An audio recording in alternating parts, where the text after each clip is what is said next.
Good afternoon, HMS Bobcats. Mr. Flato here. Hope everybody had a restful and awesome weekend. I hope everybody is ready to come back and have another great week at the Helena Middle School. Today's Bob lesson, brand new Bob lesson, part one of a part two series. 12 years in doing this job, wonderful career as a school counselor. Time teaches, and I start to observe patterns, and I start to observe trends, and through those trends, when it happens over and over, it kind of gives you reliability or retest reliability or validation that yes, these are definitely developmental trends going on. And so I have been working on this two-part Bob lesson for a little bit here, a little bit there for the last couple months, and decided to finally over spring break put it together. I'm including 6th grade and 7th grade on this Bob lesson because this Bob lesson is going to go from 6th grade on a continuum through 8th grade.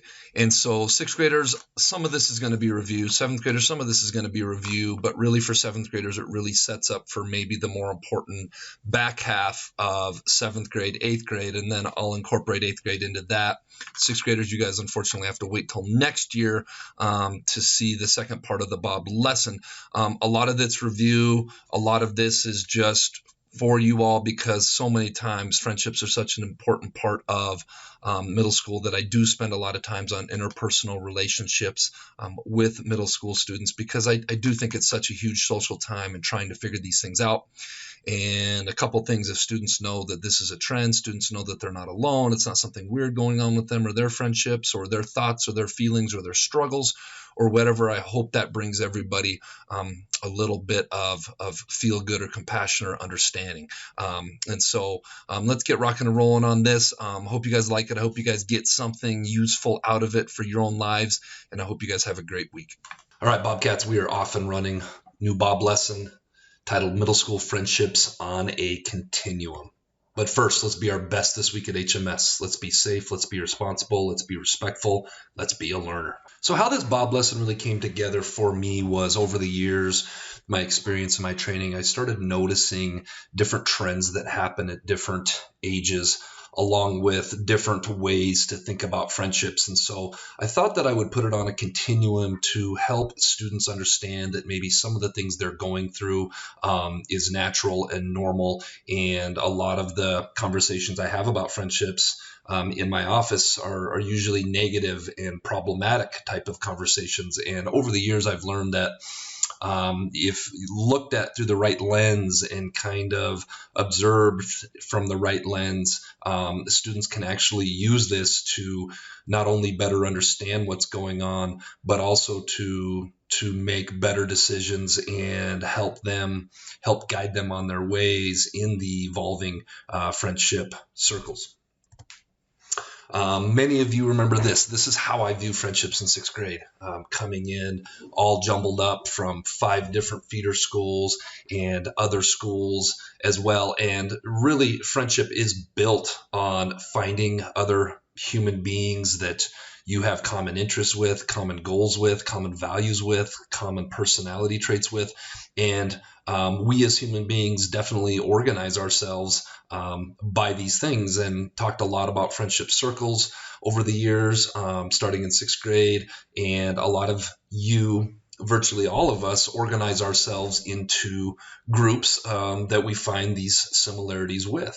And this is a natural thing, I think, especially coming from 6th grade, where we're coming from all the different feeder schools and we're wanting to connect with like-minded kids.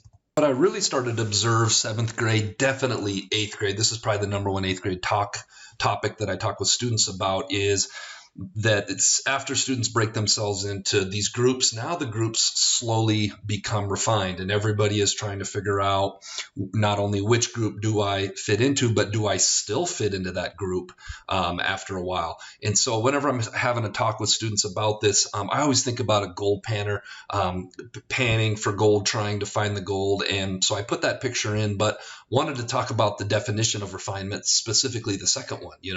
The definition is the improvement or clarification of something by making of small changes. And a lot of times those small changes are maybe somebody leaving the friendship group, maybe somebody new coming in, and these changes are very normal and they happen over time and they continue to happen over time.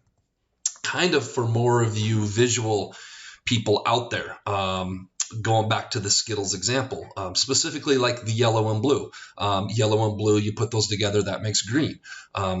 For an example would be maybe you see yourself as a yellow and you're in the yellow friendship group, and then you get to 7th and 8th grade, you start to answer that question, who am I, a little bit more, and one day you realize, you know what, I'm more of a green than I am a yellow, or vice versa, you're blue, and you start to recognize, you know what, I'm definitely not a red, I'm not an orange, I'm not a purple, but I'm definitely a green. Or even looking up top on the right, maybe you are a red, and then one day you slowly start to realize, I'm more of a pink, or you're a yellow and you're more of a pink.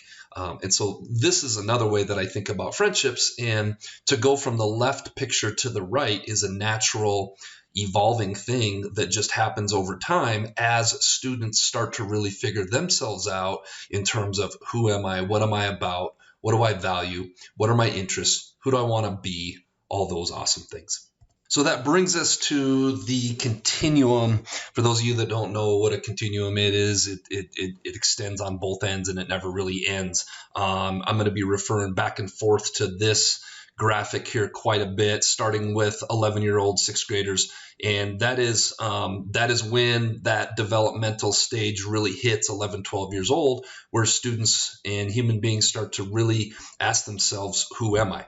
Who am I? That's identity versus role confusion. I've talked a little bit about this before. This was first tagged by Eric Erickson. And this dilemma is the 5th stage of psychosocial development.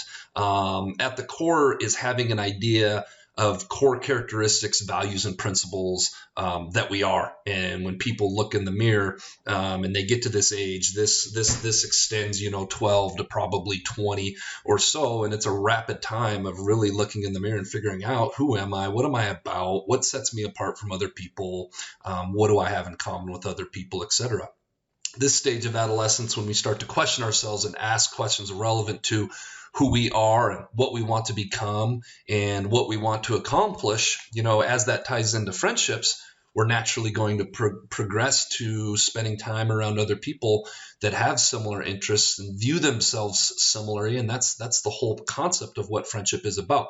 Skills, abilities, relationships, identity, likes, dislikes, values, and more, all that stuff starts to get sorted out at this age. That's why you see so many friendships change when we go from 6th grade to 7th to 8th and then on to high school. The second part of this is values and interests start crystallizing. And values and interests crystallizing very closely to who am I. Huge part of answering that question, who am I, and starts to go deeper than I'm a boy, I'm a girl, I'm outgoing, I'm quiet, I'm athletic, I'm tall, I'm short, etc. This is also a major piece in deciding who we connect with socially and who we want to become friends with. We're drawn to people who have similar interests and values and personality traits. Knowing this is very fluid during the middle school, got a little typo there, years, and it also affects the fluidity of our friendships. No human being is the exact. I've talked about this a lot lately, it feels like, with students. No human being, your teachers, adults, myself included, are never the same day to day. We are constantly evolving one direction or the other. You may not notice it as much as adults because adults don't evolve. We are through this stage. Many of your teachers have been past this stage for years and decades, but that doesn't mean that we're not constantly always evolving. Kids at your guys' age, man, it's crazy when I see a whole new set of kids, 7th grade, 8th grade, over the summer. It's wild how much you kids evolve and change. And with the evolving and change, we can evolve in one of two directions. We can either evolve for the positive or we can evolve in a negative way. So hopefully we're all evolving in a positive way. All right, let's give away some jelly beans, shall we? Last week's winners: Kellen Smith, Jack Hedrick, Ryder J, Ethan Bryce, Zaylee Wertel. I hope I pronunciated your name correctly. The answer is what can go through glass without shattering it. That'd be light or sun. Nice job, everyone. We had lots of answers. Remember, I just selected the first 5. All right. This week's Jelly Bean question of the week: what is the only bird that can swim but cannot fly? If you think you know the answer, get your answer turned in the Bob box. First and last name, please. Make sure it's legible. I skip over a couple because I can't read them sometimes. And then tune in next week to see if you're a winner. Our Bobcats, let's make it a great week at HMS.